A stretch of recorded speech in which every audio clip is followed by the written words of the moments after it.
Hello students, DNAP physics YouTube channel में आप सभी का स्वागत है। बीएससी थर्ड सेमेस्टर फिजिक्स के यूनिट नंबर 3 को हम स्टडी कर रहे हैं, जिसका टाइटल है काइनेटिक थ्योरी ऑफ गैसेस, जिसके अंतर्गत हम मैक्सवेल के वेग वितरण नियम के मेन टॉपिक को डिफरेंट डिफरेंट एस्पेक्ट में स्टडी कर रहे हैं। इससे पहले तक के क्लासेस में हम लोगों ने उस रूल के मूल ओरिजिन से लेके उसके डेवलपमेंट के बाद उसके एक्सपेरिमेंटल प्रूफ तक को देख लिया है, जो आपके एग्जाम के लिए बहुत ज़्यादा इंपॉर्टेंट है।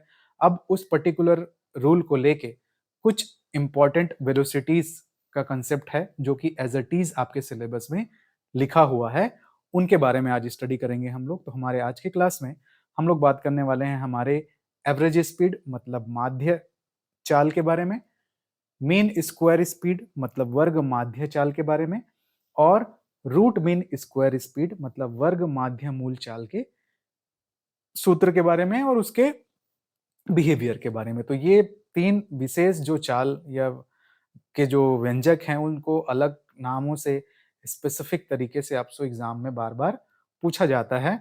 तो मैथमेटिकली इसको डिराइव करके हमें निकाल के लेके आना है उस पर्टिकुलर मेन इक्वेशन से, जिसको मैक्सवेल ने अपने मैथमेटिकली स्टैटिस्टिकल लॉ के अकॉर्डिंग डिराइव करके लेके आया था। तो आज हम ये तीन मोस्ट इंपॉर्टेंट वेलोसिटीज के बारे में स्टडी करेंगे। मैं फिर से ग्राफ ड्रॉ कर रहा हूँ ताकि आप उस चीज को अटेंड कर सकें। हमें पता है कि मैक्सवेल के वेग वितरण नियम या चाल वितरण नियम के अकॉर्डिंग जो ग्राफ है इस तरह से बनता है, मतलब शुरू में कणों के पाए जाने की प्रायिकता बढ़ती जाती है, वेग बढ़ते जाता है, वेलोसिटी बढ़ते जाता है। तो एक एवरेज स्पीड यहाँ पर जो एवरेज वो पॉइंट प्राप्त करेगा। फिर जो मोस्ट प्रोबेबल स्पीड का व्यंजक हम लोग देख चुके हैं कि मोस्ट प्रोबेबल स्पीड सर्वाधिक प्रासंभाव्य चाल क्या होगी, वो डिराइव वाले इक्वेशन में, तो ये पॉइंट होगा। उसके बाद रूट मीन स्क्वायर वेलोसिटी क्या होगा, और उसके बाद ये वैल्यू जो है आपका धीरे धीरे धीरे धीरे घटते चले जाता है और एक हाई वेलोसिटी के पॉइंट पर गैस के कणों की संख्या बहुत ज्यादा कम हो जाती है। तो यहीं पे दो तीन ठो वेलोसिटी टर्म्स डिफाइंड है, उनको हमको निकालना है और उसके बारे में जानना है। तो सबसे पहले आपको कुछ बेसिक डेफिनेशन आपको पता होना चाहिए। ये इक्वेशन आपको याद होना चाहिए भाई, है ना। इस इक्वेशन को हम लोग डिराइव करके निकाल के लेके आए हैं वहां पर मैथमेटिकल फॉर्म में कि मैक्सवेल के वेग वितरण नियम का फंक्शन क्या है। तो f of v is equal to 4 pi m upon 2 pi k B T to the power 3/2 v square और e to the power minus alpha. यहाँ पर भी एम अपॉन 2 के बी टी होता है, ठीक। यहाँ पर अल्फा के फॉर्म में उसको हमने डिफाइन कर दिया है और वी स्क्वायर तो है अपनी जगह। तो ये जो एक एम अपॉन 2 के बी टी है उसको अल्फा बोल दिया है। यहाँ पर क्यों ऐसा किया है, क्योंकि स्टैंडर्ड हमको इंटीग्रेशन का यूज करना है। आपको एक चीज और याद रखना है कि इस पर्टिकुलर फंक्शन का नॉर्मलाइज्ड एक प्रॉपर्टी है कि 0 से इन्फिनिटी तक यदि फंक्शन ऑफ v को dv एक वॉल्यूम एलिमेंट पे, वेलोसिटी वॉल्यूम एलिमेंट पे अगर आप डिफरेंशिएट करेंगे तो कणों के पाए जाने की प्रायिकता जो है एक या संपूर्ण रूप से 1 प्राप्त होगी। ये इसका कंसेप्ट है। साथ ही हमें कुछ स्टैंडर्ड इंटीग्रेशन के फॉर्मूले को बीटा और गामा फंक्शन के फॉर्म में यहाँ पे याद रख के चलना है। मैं समझता हूँ कि आपको बीटा और गामा फंक्शन के इंटीग्रल फॉर्म्स के बारे में बेसिक जानकारी है। आप अपने फर्स्ट सेमेस्टर या के मैथमेटिक्स के पोर्शन में इसको जरूर पढ़े होंगे कि बीटा फंक्शन और गामा फंक्शन क्या होता है। तो वहां से कुछ स्टैंडर्ड इंटीग्रेशन के फॉर्म्स को हमें यहाँ पर याद करके चलना है। जैसे एक यहाँ पर फॉर्म है कि अगर मैं इसको x के फॉर्म में लिखूं कि 0 से infinity x square e to the power minus alpha and x square and dx, इसकी वैल्यू होगी 1/2 alpha to the power minus n plus 1/2। अगर ये 2 है ना, ये अगर n ले लेता हूँ x to the power n और x to the power n के फॉर्म में, और गामा फंक्शन n प्लस 1/2। इससे पहले जो हमने सॉल्व किया था वो याद रखेंगे, माइनस इन्फिनिटी से प्लस इन्फिनिटी का कंसेप्ट था, इसलिए वो स्टैंडर्ड इंटीग्रेशन अलग था। ये 0 से इन्फिनिटी के बारे में बात कर रहा है, क्योंकि हमें एक वेलोसिटी यहाँ से शुरू होता है 0 से एक्सिस से और फिर बढ़ते हुए एक मैक्सिमम रेंज तक जाता है। तो यहाँ पर माइनस इन्फिनिटी से प्लस इन्फिनिटी तक का कंसेप्ट नहीं है। तो ये कुछ स्टैंडर्ड इंटीग्रेशन है जिसका यूज हमें करना है और इस मेन फंक्शन का आपको यूज करना है, ठीक। तो चलिए एक एक करके हम लोग अपने औसत चाल या क्या कहेंगे जी उसको, average speed, root mean value, square और रूट मीन और मीन स्क्वायर वैल्यू, इन तीनों के बारे में कैलकुलेट करते हैं, इसको निकालते हैं एक एक करके। ठीक है, चलिए। तो सबसे पहले हमें निकालना है औसत चाल। औसत चाल कहने का मतलब होता है मैथमेटिकली कि फंक्शन को आप इस तरह से फॉर्म में जब हम लोग लिखते हैं, तो फंक्शन को अगर आप इस तरह से वेलोसिटी के फॉर्म में लिख रहे हैं, उसका मतलब है कि ये दोनों ब्रैकेट नोटेशन जो है ऐसा और ऐसा, उसका मतलब है कि फंक्शन को इंक्लूड करके आपको उसका इंटीग्रेशन करना है। तो एवरेज स्पीड जो है ब्रैकेट v इस तरह से दर्शाया जाता है और इसका तात्पर्य होता है कि 0 से इन्फिनिटी तक v है तो v, और जो फलन था जो निकाल के आप लेके आए हो, जो f ऑफ v था, उसको वॉल्यूम एलिमेंट में सॉरी वेलोसिटी एलिमेंट में इंटीग्रेट करें। तो सिंपल सा कंसेप्ट है, एक इंटीग्रेशन को सिंप्लीफाई करना है आपको कि 0 से इन्फिनिटी v आपको, क्योंकि एक बार v था यहाँ पर और फंक्शन की वैल्यू रखनी है, तो फंक्शन जो शुरू में डिफाइंड है मैक्सवेल के रूल के according 4 pi m/2 pi kbt to the power 3/2 v square e to the power minus alpha v square dv। तो इस मैथमेटिकल कंसेप्ट को आगे देखते हुए यहाँ से जो कांस्टेंट है वो इंटीग्रल के बाहर निकल जाएगा। तो देखिए 4 pi m/2 pi kbt to the power 3/2 integral के बाहर हो गया। ये एक v था और ये वाला v मिलके v की पावर 3 बन गया और e to the power alpha v square वाला टर्म आपके पास है। तो स्टार्टिंग में जो हम लोगों ने इंटीग्रल स्टैंडर्ड इंटीग्रल डिफाइन किया है, ये अब कुछ उसी की तरीके से है कि 0 से infinity v power 3 e to the power minus alpha v square dv। तो भाई यहाँ पर आपको n के जगह 3 दिया हुआ है, तो n के जगह 3 है, तो उस पर्टिकुलर इंटीग्रल में जो उसका डेफिनेशन है उसके अकॉर्डिंग 0 से infinity v cube e to the power alpha v square dv में 1/2 अल्फा की पावर 3 है। तो उसमें देखिए स्टैंडर्ड फॉर्म में क्या लिखा हुआ था, ये वाला alpha to the power minus n plus 1/2, और उस हमारे इंटीग्रल में n की जगह 3 है, तो 3 प्लस 1/2 4/2 मतलब 2 हो जाएगा, और यहाँ पर 3 प्लस 1/2 मतलब 4/2 मतलब आई एम सॉरी, आपको 4 प्लस 1 सॉरी 4/2 मतलब 2, तो गामा 2 मिलेगा। तो गामा 2 इंटीजर फॉर्म में मिला है, फ्रैक्शन फॉर्म में नहीं मिला है, तो उसको कैसे डिफाइन करेंगे, तो भाई यहाँ पे 1/2 e to the power -2 sorry alpha to the power -2 ये आ रहा है, और गामा 2, तो भाई गामा n का जो डेफिनेशन होता है n-1 फैक्टोरियल होता है। तो गामा n मतलब n-1 फैक्टोरियल मतलब 2 - 1 फैक्टोरियल मतलब 1 फैक्टोरियल, 1 फैक्टोरियल की वैल्यू 1 ही होती है। तो finally 1/2 alpha to the power -2 आया, तो नीचे आके क्या हो गया 1/2 रूट अल्फा आप बोल सकते हैं, सॉरी 1/2 अल्फा स्क्वायर, और चूंकि अल्फा हमने शुरू में डिफाइन किया था कि अल्फा हमारा कितना था जी m/2 kbt, तो इस इक्वेशन में अल्फा की जगह वैल्यू पुट कर दीजिए m/2 kbt, और ये वाला इंटीग्रल का जो हमारा मेन इक्वेशन है, देखिए कुछ कांस्टेंट बाहर थे हमारे, इक्वेशन नंबर 1 ये वाला, तो हम पर्टिकुलर इस इंटीग्रल की वैल्यू पुट कर रहे हैं निकाल के।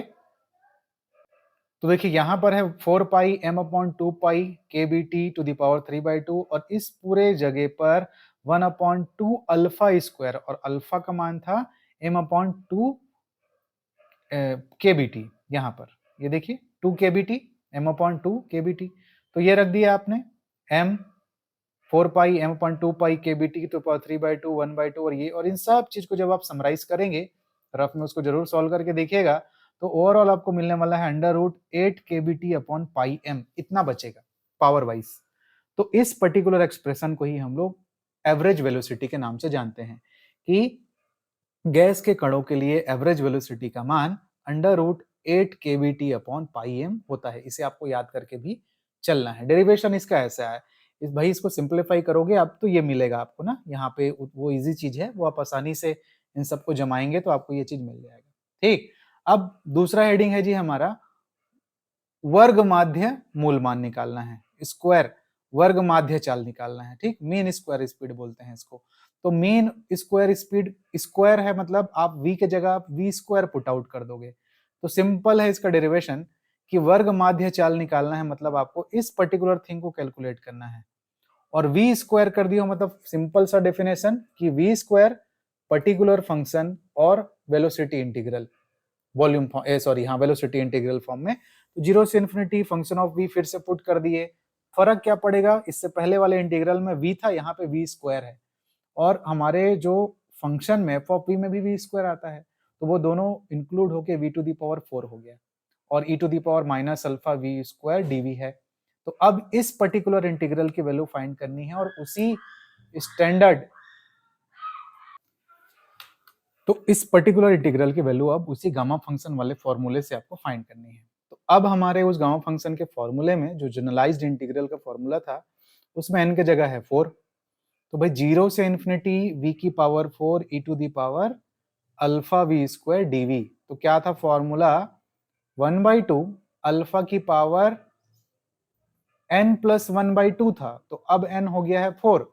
तो 4 प्लस 1/2 मतलब माइनस 5/2, माइनस तो था, और गामा के अंदर में क्या था जी, n प्लस 1/2, तो n की जगह 4 है, तो 4 प्लस 1/2 मतलब 5/2। अब यहाँ पर ये जो गामा निकल के आया है, ये इंटीजर है, सॉरी फ्रैक्शन में है। इससे पहले वाले इंटीग्रल में गामा 2 निकल के आया था। तो जब फ्रैक्शन में गामा होता है, तो उसका जो एक्सपेंडिंग करने का कंसेप्ट है थोड़ा अलग होता है, तो उसको समझेंगे यहाँ पे साइड में। तो भाई ये तो वैसे ही रहेगा, 1/2 अल्फा की power minus 5/2, gamma x plus 1 को हम लोग लिखते हैं x गामा x, तो 5/2 को हम लोग लिख सकते हैं 3/2 प्लस 1, और इसके आधार पर 3/2 गामा 3/2। इस गामा 3/2 को फिर से आप 1/2 प्लस 1 लिख सकते हो, और यहां से फिर 1/2 गामा 1/2, और चूंकि गामा 1/2 की वैल्यू रूट पाई होती है, ये याद रख के चलनी है आपको। आप मैथ्स के स्टूडेंट है, आपको पता होगा कि गामा 1/2 मतलब रूट पाई होता है। तो 3/2 इंटू 1/2 इंटू रूट पाई, ये आपको मिला। तो इसलिए यहाँ पर 3/4 रूट पाई, तो ये हमने निकाल के ले आया है, ये वाला, ये 3/4 रूट पाई। और ये वाला टर्म है आपके पास alpha to the power minus 5/2। तो इस पर्टिकुलर वैल्यू को हम ले जाके रख देंगे हमारे इक्वेशन नंबर 2 में यहाँ पर। तो ये कुछ कांस्टेंट है बाहर में, 4 pi m upon 2 pi kbt to the power 3/2, और ये पर्टिकुलर वैल्यू को वहां पुट करना है और पावर्स को इकट्ठा करना है, और अल्फा की वैल्यू m अपॉन 2 पाई सॉरी m अपॉन 2 kbt लेते हुए। तो जब आप इस वैल्यूज को पुट करेंगे, तो ये सॉल्व आउट होकर ये सारी चीजों को यहाँ पे रखे हैं हम लोग, और सिंप्लीफाई करते हुए जब उसके पावर्स को कटाएंगे सारे टर्म को, वो रफ में आप करके देखिएगा, तो फाइनली v स्क्वायर की वैल्यू आपको 3 kbt अपॉन m मिलती है। ये याद करके चलना है।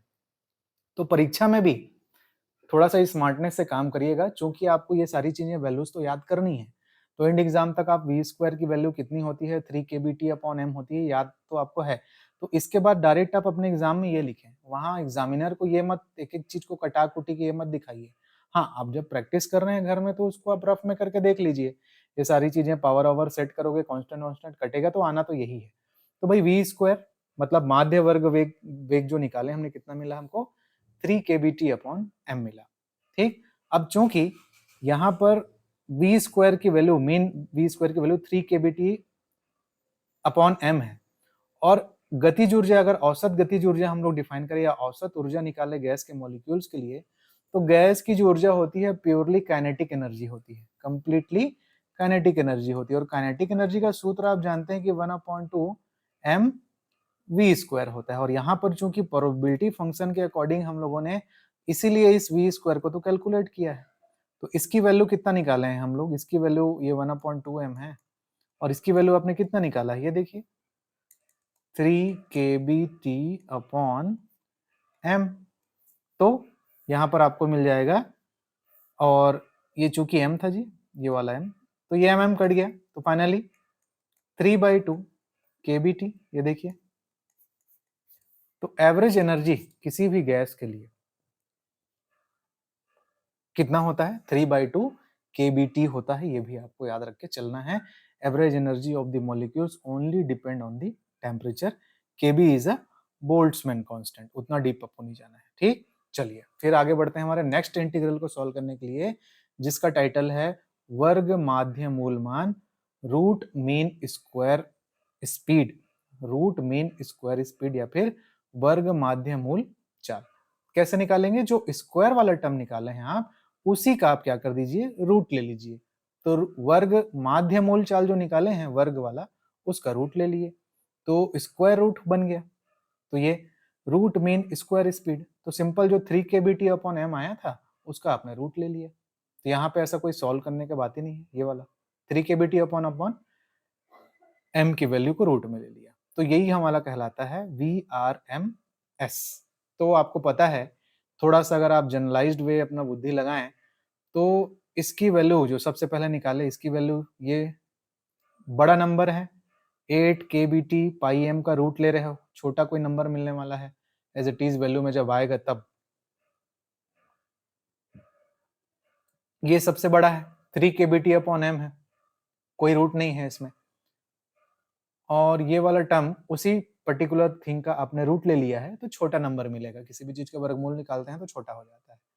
तो एग्जाम में कभी कभी आपको इन तीनों के बीच में संबंध पूछता है कि वर्ग माध्य चाल, वर्ग माध्य मूल चाल में संबंध और एक सर्वाधिक प्रासंभाव्य चाल में संबंध। ये क्वेश्चन इस तरह से आता है। यहाँ हम लोगों ने इन दो चीज के बारे में पढ़ा, ये निकाला है यहाँ पर और हम लोगों ने ये निकाला है।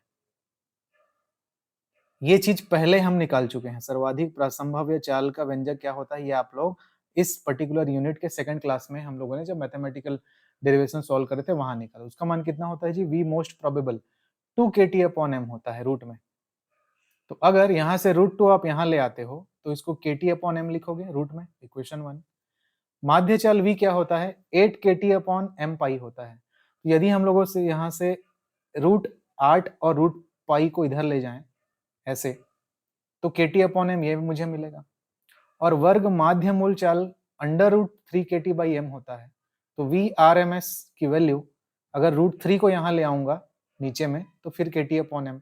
अब ये इक्वेशन नंबर 1 और इक्वेशन नंबर 2 और इक्वेशन नंबर 3 इक्वल है, और इन तीनों को जब आप इक्वेट कर दोगे तो आपको कुछ ये रिलेशन मिलेगा कि v most probable upon √2 average speed upon √8/पाई and root mean square speed upon √3 is equal to kT/m। तो ये एक्सप्रेशन कभी कभी आपसे परीक्षा में पूछता है कि इसको डिराइव करके लेके आइए कि इन तीनों के बीच में क्या संबंध है। तो इस चीज को इस तरह से सेट करके आपको निकाल के लेके आना है। तो ये तीनों वेलोसिटीज के बारे में। और एक चीज याद रखिए स्टूडेंट, कभी कभी मोस्ट प्रोबेबल स्पीड को ही डिराइव करो करके पूछता है तो वो एक सेपरेट क्वेश्चन बन सकता है, जो कि मैक्सवेल के मेन मैथमेटिकल इक्वेशन को डिराइव करने वाले लेक्चर में बहुत स्पेसिफिक तरीके से बना के आपको बताया गया है कि मोस्ट प्रोबेबल स्पीड का व्यंजक कैसे निकालेंगे आप। तो उसे भी जरूर ध्यान रखें कि कभी कभी टुकड़ों में क्वेश्चन पूछ देता है कि मैक्सवेल के प्रायिकता वितरण फलन की सहायता से किसी गैस के अणुओं के लिए औसत चाल, वर्ग माध्य चाल और सर्वाधिक प्रासंभाव्य चाल का व्यंजक ज्ञात कीजिए, ऐसा। तो 3-3 नंबर करके 10 नंबर के क्वेश्चन में ऐसा करके वो आपको दे सकता है। तो वो वाला मोस्ट प्रोबेबल स्पीड का व्यंजक उस पर्टिकुलर लेक्चर में है। इस पर्टिकुलर लेक्चर में हम लोगों ने इन 3 और चीजों के बारे में पढ़ा है जो कि कुछ स्टैंडर्ड इंटीग्रेशन का यूज करके बनेंगे। तो आपको भाई कुछ ये स्टैंडर्ड इंटीग्रेशंस जो होते हैं उसको याद करके चलना है। मैथमेटिक्स का आ रहा है उसको स्टैंडर्ड फॉर्म में है करके रिमाइंड करके चलना है। और गामा फंक्शन की छोटी सी प्रॉपर्टी है, पहले इंटीग्रल में इंटीजर था फिर फ्रैक्शन था, तो वो छोटे छोटे रीजंस को मैंने यहाँ लिख दिया है। जैसे इंटीजर था तो ऐसा था भाई, है ना, और इसके बाद वो फ्रैक्शन था तो अलग तरीके से था। वो सारी चीजें अपने हिसाब से यहाँ पे एडजस्ट रहेंगी। तो आई होप ये वाला रिलेशन आपको अच्छे से समझ में आया होगा।